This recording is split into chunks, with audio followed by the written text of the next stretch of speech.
সবাই কেমন আছো? আশা করি তোমরা সবাই খুব ভালো আছো। আমিও খুব ভালো আছি। তোমাদের সকলকে আমার চ্যানেল মেকআপ উইথ জুইতে স্বাগত জানাই। আমি রয়েছি তোমাদের সাথে জুই। তো আজকে আমি তোমাদের সাথে এই ডে মেকআপ লুকটা শেয়ার করতে চলেছি। এটা ভীষণ ইজি, ভীষণই সিম্পল, আর মাত্র কয়েকটা প্রোডাক্ট ইউজ করে কিন্তু আমি সম্পূর্ণ মেকআপ লুকটা করেছি। আর হ্যাঁ, আমি কিন্তু কোনো রকমের ফাউন্ডেশন ইউজ করিনি, শুধুমাত্র বিবি ক্রিম ইউজ করে আজকের মেকআপটা করেছি। তোমরা যারা বিগিনার্স রয়েছো, যারা খুব একটা সাজতে ভালোবাসো না, আবার যারা সাজতে খুব ভালোবাসো কিন্তু হাতের কাছে প্রোডাক্ট নেই, তারা কিন্তু আমার এই মেকআপ লুকটা খুব চটজলদি, খুব ইজিলি ক্রিয়েট করে ফেলতে পারো। তো তার জন্য কিন্তু সম্পূর্ণ ভিডিওটা দেখতে হবে, উইদাউট স্কিপ করে। তো চলো বেশি বক না করে আজকে ভিডিওটা স্টার্ট করা। ভালো করে ফুল ফেস ক্লিন করে আইব্রো ড্র করে চলে এসেছি। এবার ইউজ করব ময়শ্চারাইজার। তার জন্য নিয়ে নিয়েছি নিভিয়া সফটের এই লাইট ময়শ্চারাইজারটা। তোমাদের যার কাছে যে ময়শ্চারাইজার আছে তোমরা কিন্তু সেই ময়শ্চারাইজারই ইউজ করো। তো খুব ভালো করে ময়শ্চারাইজারটাকে ফুল ফেসে অ্যাপ্লাই করে নিচ্ছি। ময়শ্চারাইজার অ্যাপ্লাই করা হয়ে গেছে। এরপর আমি ইউজ করব পন্সের এই বেবি ক্রিম। এখানে আমার শেড আইভরি। আর বিবি ক্রিম অ্যাপ্লাই করার আগে কোনো রকমের প্রাইমার ইউজ করার প্রয়োজন পড়ে না, তাই আমি কিন্তু এখানে কোনো রকমের প্রাইমার ইউজ করিনি। আর বিবি ক্রিম ব্লেন্ড করতে কোনো রকমের বিউটি ব্লেন্ডারেরও প্রয়োজন হয় না, হাতের সাহায্যে খুব ভালোভাবে ব্লেন্ড হয়ে যায়। তাই হাতের মাধ্যমে আমি ফুল ফেসে বিবি ক্রিমটা অ্যাপ্লাই করে নিচ্ছি। এরপর আমি আমার আই বেস আর ফুল ফেস মেকআপটাকে লক করার জন্য ল্যাকমির লুজ পাউডারটা নিয়ে নিচ্ছি। ভিডিওর মধ্যে আমি তোমাদেরকে আই বেস ক্রিয়েট করাটা দেখাতে ভুলে গেছি, তবে কিন্তু আমি আই বেসের জন্য কোনো রকমের কনসিলার ইউজ করিনি, শুধুমাত্র বিবি ক্রিমের সাহায্যেই আই বেসটা ক্রিয়েট করে নিয়েছি। এরপর আমি আমার ড্রেসের কালারের একটা আই লুক ক্রিয়েট করবো। আর তার জন্য প্রথমে একটা ট্রানজিশন শেড নিয়ে নিচ্ছি, এরকম একটা হালকা নিউড কালার। সেটাকে খুব ভালো করে ক্রিজ লাইনের ওপরে আমি ইউজ করে নিচ্ছি।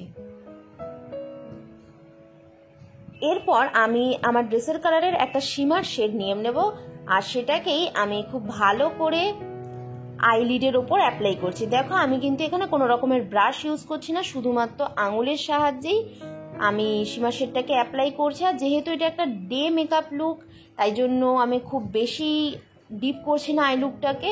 এরপর হ্যাশলাইন যাতে না থাকে সেই জন্য সেম ট্রানজিশন শেড দিয়ে দুটো কালারকে খুব ভালো করে ব্লেন্ড করে নিলাম। এরপর এরকম একটা পেন্সিল ব্রাশ নিয়ে নিচ্ছি, আর সেম আইশ্যাডো প্যালেট থেকে একটা ব্ল্যাক শেড নিয়ে নিচ্ছি, নিয়ে তার মাধ্যমে একটা আইলাইনার লুক ক্রিয়েট করছি। এখানে কিন্তু কোনো রকমের আইলাইনারও ইউজ করিনি, শুধুমাত্র একটা আইশ্যাডো প্যালেট থাকলেই এরকম একটা আই লুক চটজলদি তোমরা ক্রিয়েট করে নিতে পারো।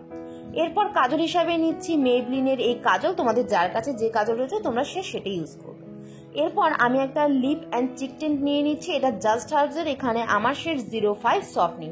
আমি আঙুলের সাহায্যেই খুব ভালো করে এই টিন্টটাকে ফেসের উপর অ্যাপ্লাই করে নিচ্ছি। এটা ভীষণই ভালো একটা টিন্ট। এরপর আমি মাস্কারা ইউজ করছি, এটা মার্সের একটা মাস্কারা। তোমরা কিন্তু মাস্কারাটা চাইলে ইউজ করতেও পারো, আবার নাও করতে পারো, এটা অপশনাল। দেখো আমি আমার আই লুকটা একটু জুম করে দেখাচ্ছি, কত সহজেই কত সুন্দর একটা আই লুক ক্রিয়েট করা যাচ্ছে। এরপর আমি এনওয়াইবি এর একটা শিমার হাইলাইটার শেড নিয়ে নিচ্ছি, আর আমি আমার হাইলাইটিং পয়েন্টগুলোকে হাইলাইটার ব্রাশের সাহায্যে হাইলাইট করে নিয়েছি। হ্যাঁ, এবার লিপস্টিকের পালা।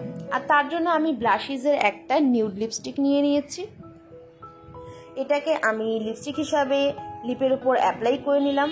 আবারও দেখে নাও আমার ফাইনাল লুকটাকে।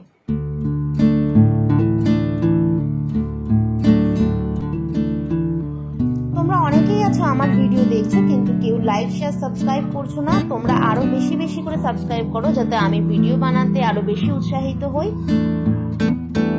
আর এই লুকটাকে আমি আবারও টিপের সাহায্যে ক্রিয়েট করে দেখালাম। তোমরা যারা টিপ করতে ভালোবাসো তারা কিন্তু টিপের সাহায্যে এই লুকটা ক্রিয়েট করতে পারো। ভীষণই ভালো লাগছে। তোমরা অবশ্যই কমেন্ট করে জানাও আমাকে টিপ ছাড়া না টিপ করে বেশি ভালো লাগছে।